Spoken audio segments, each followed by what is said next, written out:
충격적인 일이 벌어졌습니다.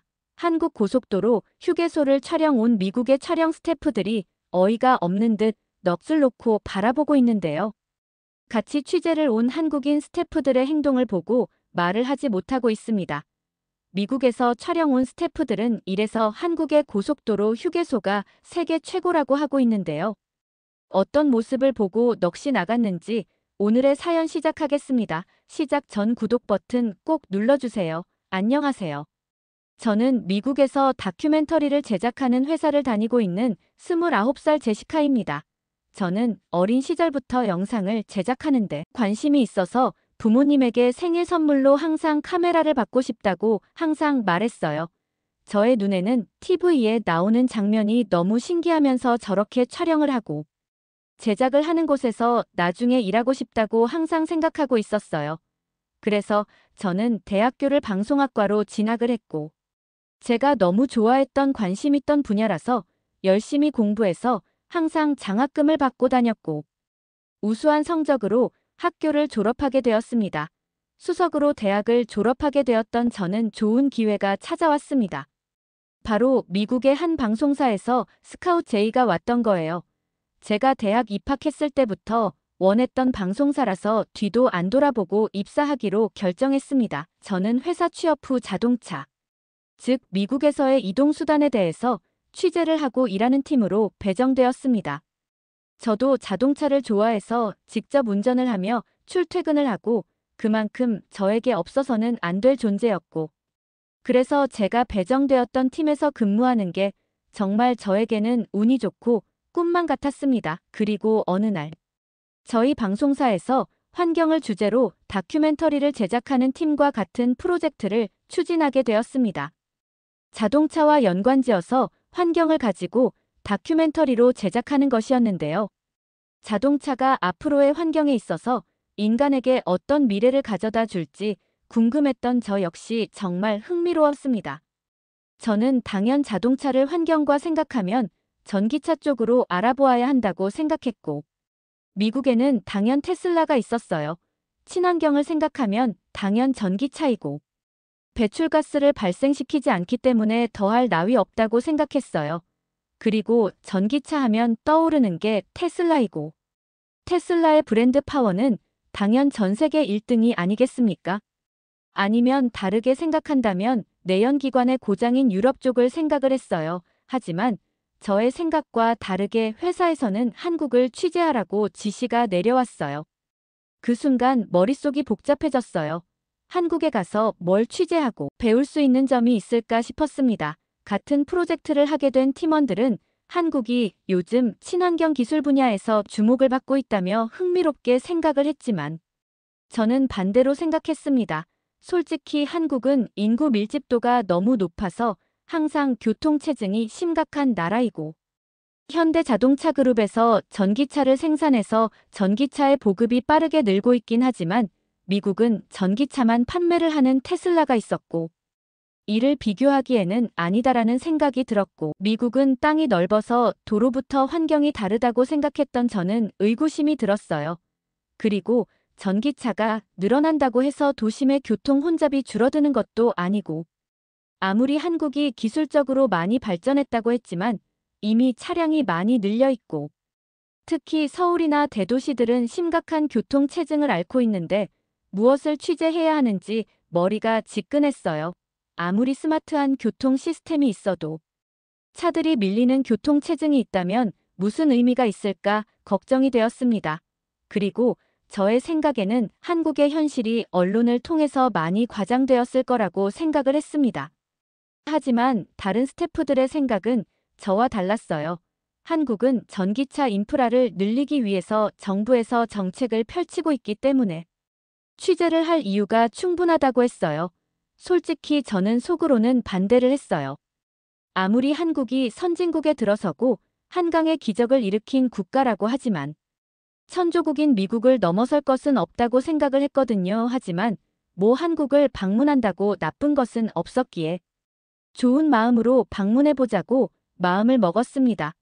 물론 배울 점이 완전 없는 나라는 아니니까 조금 더 조사해보기로 하였어요. 한편으론 유럽의 독일 같으면 이해가 가능했어요. 독일에는 전 세계인이 아는 아우토반이라는 도로도 있고 오래전부터 자동차 제조 강국이며 한국보다는 더 선진국이어서 이해가 되었지만 모 한국행으로 확정되었는데 더 미련을 남겨보았자 무슨 소용인가 싶었습니다. 그렇게 한국이라는 나라가 머리에 박힌 후 길거리로 나가면 제 눈에 한국에 대한 것이 자꾸만 눈에 들어왔어요. 제 생각보다 한국의 문화가 미국에 많이 들어온 것 같았어요. 한국의 레스토랑과 음식점이 생각보다 많았습니다. 그리고 길거리에는 K-팝이 흘러나왔습니다. 한국이라는 나라의 생각을 가지고 있지 않을 때는 들리지도 않았던 게 이번에 회사에서 프로젝트를 진행하면서 한국이라는 나라에 방문하기로 했고 그때부터 제 눈에 간접적으로 한국이라는 나라가 자꾸 눈에 들어오기 시작했어요. 솔직히 왜 한국을 그렇게 칭찬하고 호응하는지 궁금하기도 했어요. 그래서 저는 퇴근길에 한국 음식점에 들러보았습니다. 메뉴부터 무엇을 선택해야 할지 고민이 되었습니다. 대표적인 메뉴로는 불고기와 비빔밥이 있었어요. 이것 외에도 다른 메뉴와 사이드 메뉴가 많긴 했지만 불고기와 비빔밥을 시켰습니다. 음식을 주문 후 기다리는 동안 종업원이 물을 꺼내주는데 정말 친절했습니다. 생김새를 보아하니 한국 사람 같았어요.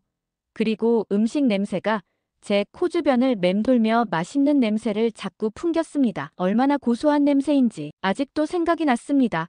그렇게 5분이 지난 뒤 음식이 나왔는데 처음 한국 음식을 보는 거라서 조금 낯설기는 했습니다. 하지만 배도 고파서 얼른 숟가락을 움켜쥐고 비빔밥을 비빈 뒤 한 숟가락 떠먹어 보니 정말 환상적인 맛이었습니다. 미국에서는 경험할 수 없는 그런 맛이었어요. 그리고 같이 나온 불고기도 입안에 넣으니 사르르 녹는 게 마치 아이스크림 같았습니다.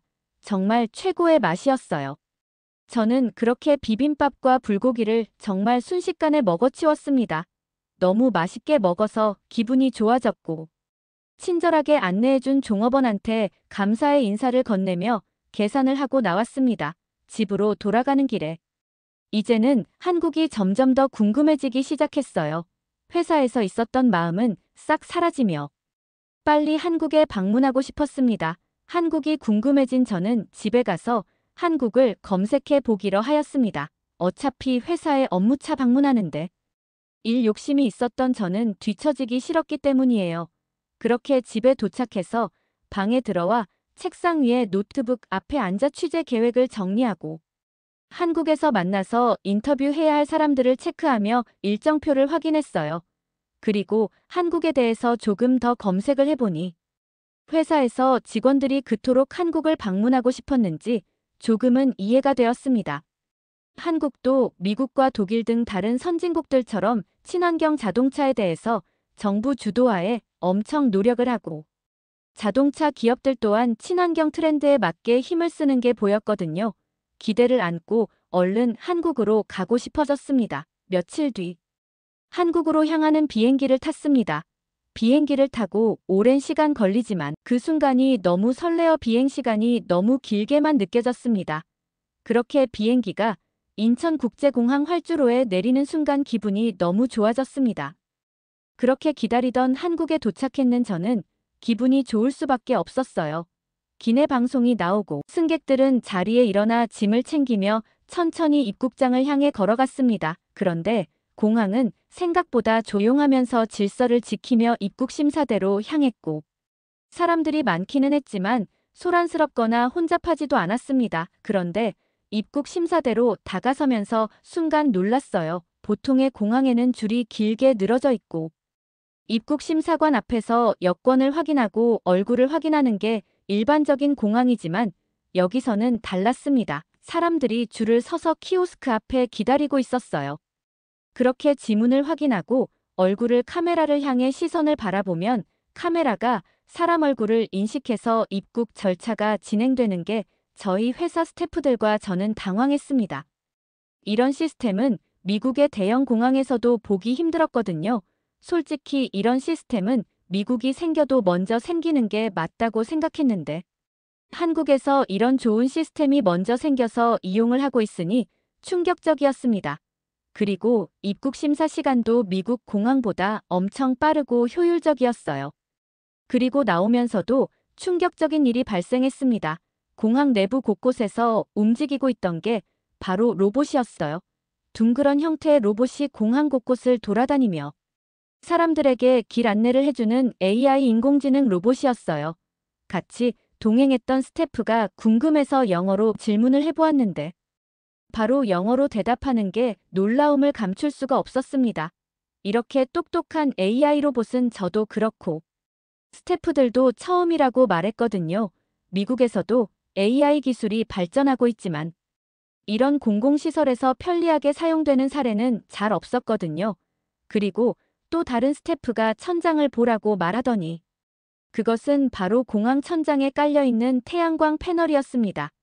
그리고 공항 한쪽에는 공항 천장에서 생산되는 에너지의 양과 생산된 에너지로 공항에서 다시 얼마나 쓰이는지 화면으로 나타나고 있었어요. 인천공항이 친환경 공항으로 발전하고 있다고 들었는데 솔직히 이 정도로 친환경에 대해서 신경 쓰고 있는지 몰랐습니다. 한국이 친환경을 생각하고 강조한다고 들었지만 이렇게 우수한 기술력으로 공항에도 적용되어 있을 줄은 몰랐거든요. 이제야 한국은 친환경에 정말 진심인 국가이구나 생각이 들었고 저희 스태프들도 정말 한국에 취재 오기를 잘했다고 생각을 했어요. 공항을 빠져나와 택시를 타기 위해 도로로 나왔는데 또 한 번 놀랄 수밖에 없었어요. 바로 전기차 충전소가 곳곳에 설치되어 있었습니다. 한국도 전기차 보급률이 높다고 들었지만 이렇게까지 인프라가 잘 구축되어 있는 줄은 몰랐거든요. 그리고 공항에서 서울로 가는 길에도 계속해서 전기차 충전소가 눈에 들어왔습니다. 그리고 곳곳에 테슬라 충전소도 보이는 게 기분이 좋았어요. 미국 차량도 한국에 많이 보급되었다는 게 느껴졌습니다. 생각을 해보니 미국의 대도시 뉴욕이나 LA와 비교해보아도 한국이 충전소가 많다고 느껴졌습니다. 물론 충전소를 점점 늘리고 있지만 여전히 부족한 실정이었습니다. 특히 공공장소에서 충전 인프라를 찾기는 쉽지 않았습니다. 그래서 미국은 개인의 차고지에 충전소를 설치하고 밖에서는 충전을 하는 것을 불편하게 느끼는 사람들도 많았습니다. 서울은 교통체증이 심하고 차가 너무 많아서 복잡하다고 했는데 생각보다는 교통체증이 심하지 않았습니다. 언론에서는 한국이 인구 밀집도가 높아서 특히 서울은 교통체증이 심하다고 했는데 제가 느낀 건 그렇게 심하지는 않았습니다. 차들이 정해진 차선을 정확히 달리고 있었고 신호 체계도 잘 이루어져 있었고 도로에 설치된 전광판에는 실시간 교통정보를 제공하며 버스 전용 차선이 있었습니다. 그래서 한국은 버스 전용 차선이 있으니 많은 사람들이 대중교통을 이용하는 게 눈에 띄었어요. 한국을 방문하기 전에는 미국보다 당연히 교통 시스템이 열악할 것이라고 확신하며 왔는데 제 예상이 빗나가기 시작했습니다. 미국보다 훨씬 질서 정연한 편이었어요. 미국의 도로는 큼직해서 넓게 차량 운행이 있을 뿐이지 공간을 효율적으로 쓰는 건 보기 쉽지 않았거든요.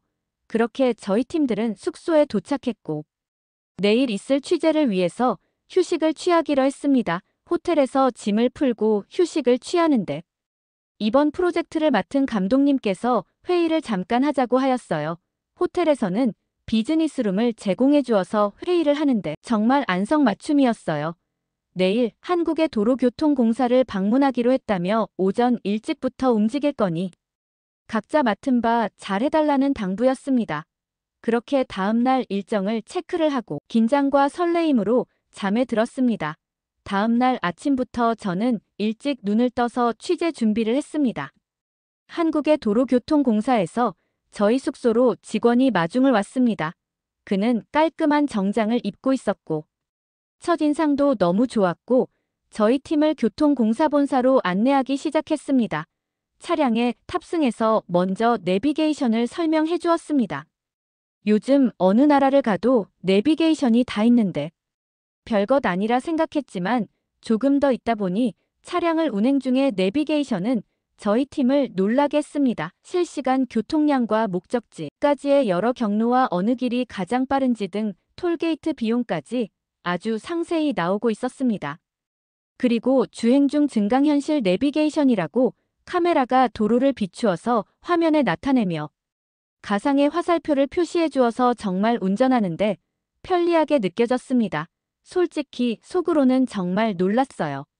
한국의 기술력이 이 정도로 높았는지 몰랐거든요. 미국에서 내비게이션을 사용해도 이렇게 정교하지 않고 단순길만 가르쳐 주는데 정말 비교되었어요. 그리고 운행 중에도 실시간 교통량을 파악해서 길이 막히면 다른 경로를 탐색해서 바꿔준다는 게 정말 놀랐어요. 그래서 도로에서 허비하는 시간과 연료 소비량을 줄여주는 게 친환경적으로 가는 하나의 방법이라고 들었습니다. 그렇게 차량은 이동 중이었고 어느새 톨게이트에 도착했어요.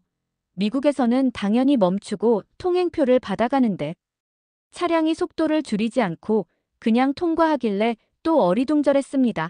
그래서 무슨 이유인지 한국 직원에게 물어보았고 한국 직원은 친절하게 말해주었습니다. 한국의 하이패스 시스템이라며 차량이 톨게이트에서 정차하지 않고 그냥 통과한다며 하이패스 카드가 차량 안에 비치해두면 알아서 결제되는 시스템이라는데 정말 신기했어요. 그리고 덧붙여 설명하길 차량 정차를 줄이고 인건비 절약과 연료 소모량을 줄이는 것을 생각하면 연간 절약하는 비용은 엄청나다고 말했습니다. 이런 시스템은 미국에도 있으면 좋겠다고 바로 생각이 들었어요. 그렇게 설명을 들으며 톨게이트를 빠져나가는데 도로에는 분홍색과 푸른색의 페인트가 있었는데 저것은 무엇이냐고 물으니 차량들이 낯선 도로를 운행해도 도로 색상을 보고 길을 찾아가서 헤매는 일이 없도록 하는 것이고 처음 온 사람도 쉽게 길을 찾을 수 있다고 했는데 이런 시스템도 정말 보고 본받아야 한다고 생각이 들었습니다. 그렇게 설명을 듣다 보니 어느새 도로교통공사에 도착을 했고 차량에서 내리자마자 공항과 비슷한 모습에 놀랐습니다. 건물들 곳곳에 태양광 패널을 이용해서 친환경 에너지를 생산하고 있었습니다. 그리고 야외 주차장에도 태양광 패널을 이용해서 태양광 에너지를 생산하고 있었어요. 그때 느꼈습니다. 한국에서는 정말 효율적으로 땅을 쓰고 있다는 게 느껴졌어요. 미국은 영토가 넓다 보니 사막 같은데 사람의 손길이 닿지 않는데 태양광 패널을 설치하는데 한국은 일상생활 속에서 저렇게 설치를 하고 관리를 하니 오히려 유지 보수도 잘 되고 더 효율적으로 보였습니다. 저는 하나하나 다 신기했습니다. 뿐만 아니라 건물의 옥상에도 태양광이 설치되어 있었고 고속도로 휴게소에서는 빗물을 받아서 화장실 물로 사용한다고 들었습니다. 그럼 휴가철이나 주말에 사람이 많고 혼잡할 때는 물 사용량이 급격히 늘어나지만 받아놨던 빗물을 이용해서 물 사용량을 줄일 수 있다고 들었습니다. 정말 믿기지 않았어요. 사실 미국에서는 이렇게까지 하는 휴게소는 잘 없거든요. 그렇게 도로교통공사 내부로 들어가니 전국의 도로교통망이 한눈에 들어오는 거대한 화면이 있었습니다. 전국 곳곳의 실시간 교통량을 알 수 있고 이로 인해서 즉각적인 대응이 가능했습니다. 그리고 도로를 비추는 카메라들도 고정이 된 게 아니고 줌 확대와 방향을 돌릴 수 있었고 더 효율적으로 도로 상황을 알 수 있었어요. 그리고 전기차 충전 인프라 또한 잘 되어 있다고 들었습니다. 휴게소에 도착하기 전 충전기를 예약할 수 있는 시스템도 있고 충전을 시키고 휴게소를 이용하는 중에도 휴대폰으로 실시간 충전량을 볼 수 있다고 들었습니다. 정말 놀라웠어요. 그리고 고속도로 휴게소를 보여주었는데 정말 전기차 충전 구역 또한 깔끔하게 잘 갖춰져 있었습니다. 뭔가 미국보다는 깔끔하게 보였어요. 한국인 직원은 이 건물도 화장실에 쓰는 물 또한 빗물을 받아서 쓴다고 말했습니다. 궁금했던 저는 직접 화장실을 들어가 보니 얼마나 깨끗하던지 공공화장실 느낌이 전혀 나지 않았습니다. 그리고 화장실 칸마다 초록색과 빨간색 불이 켜져 있었고 사람이 쓰고 있으면 빨간색 비어 있으면 초록색으로 나타내서 화장실을 쓸 때도 정말 이런 사소한 게 편하게 느껴졌습니다. 그리고 빗물이라 해서 비린 냄새가 날 줄 알았는데 정말 쾌적하고 공기도 상쾌했습니다. 화장실에서도 공기청정기가 가동되고 있었어요. 그리고 물기 없이 건조하게 되어 있어서 정말 좋았습니다. 한국인 직원 덕분에 정말 효율적으로 편하게 취재를 할 수 있었고, 저희 팀도 취재가 성공적으로 끝났다고 좋아하고 있었습니다. 정말 한국의 이런 효율적인 시스템은 세계 최고라는 것을 알 수 있었어요. 저는 얼른 미국으로 돌아가서 이렇게 수준 높은 한국을 알리고 미국도 이렇게 변했으면 좋겠다는 생각이 들었습니다. 이번에는 시간이 부족해서 이렇게 돌아가는데 다음번에 방문한다면 한국인 직원분이 정말 세심하게 더 좋은 시스템까지 소개시켜준다고 언제든지 방문하라고 했습니다. 이 말을 들은 저는 왜 이렇게 든든함이 느껴지는지 괜히 기분이 좋았습니다. 그래서 빠른 시간 내에 다시 한국을 방문하고 싶다고 생각이 들었습니다. 오늘의 이야기는 여기까지입니다. 잘 들으셨나요? 저도 얼른 제시카가 다시 한국을 방문해 더 놀라운 대한민국을 느끼고 미국에 알렸으면 좋겠으며 얼른 그날이 오길 바라봅니다. 오늘의 사연을 들은 여러분은 어떻게 생각하시는지 댓글 많이 남겨주세요. 잘 들으셨다면 구독과 좋아요 꼭 부탁드립니다. 영상을 제작하는데 큰 힘이 됩니다. 지금까지 하루튜브 김민정이었습니다. 감사합니다.